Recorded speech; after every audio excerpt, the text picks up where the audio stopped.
adopté. Nous pouvons passer à la question numéro 12.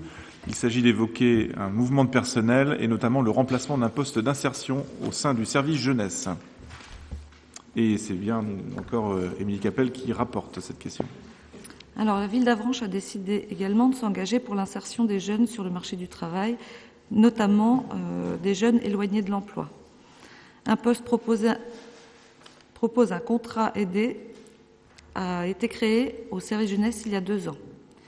L'objectif est de maintenir ce poste, mais de le pourvoir sur la base d'un emploi d'avenir.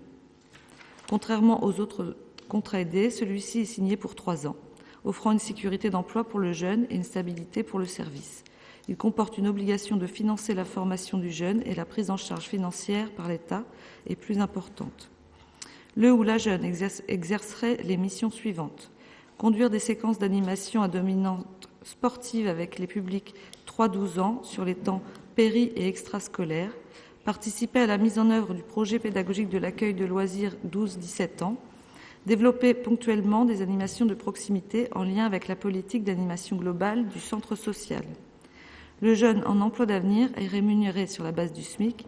L'État finance le contrat à hauteur de 75% du salaire brut, auquel s'ajoutent certaines exonérations de cotisations.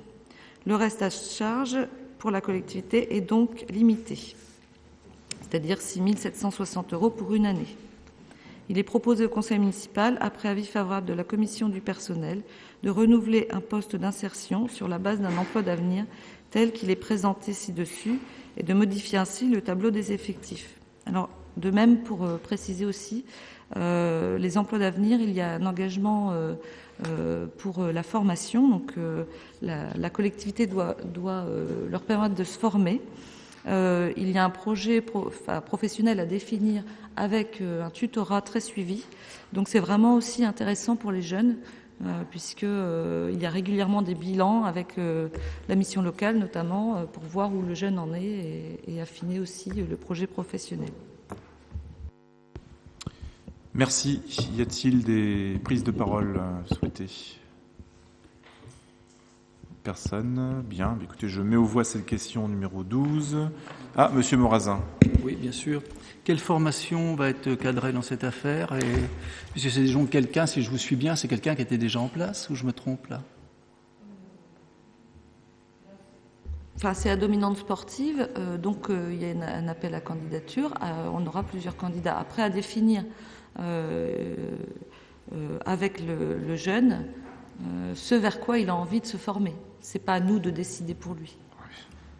Mais il n'y a pas de décision de cadrage sur sa formation actuellement. Alors, il y a une personne qui actuellement fait des petits contrats pour la ville d'Avranches qui pourra répondre sur cette offre, mais ce n'est pas le seul. Et après, à définir avec cette personne qui sera choisie, vers quoi vraiment il ira.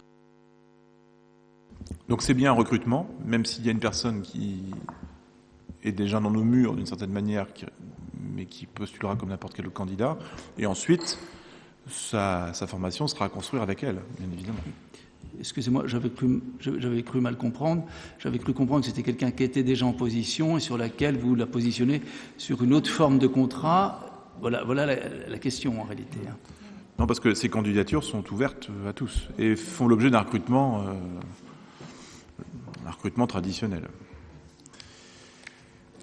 S'il n'y a pas d'autres questions, je vais mettre aux voix ce point de notre ordre du jour. Donc, y a-t-il des votes contre ? Je n'en vois pas. Des abstentions, je n'en vois pas non plus. Donc, à l'unanimité, cette question numéro 12 est adoptée.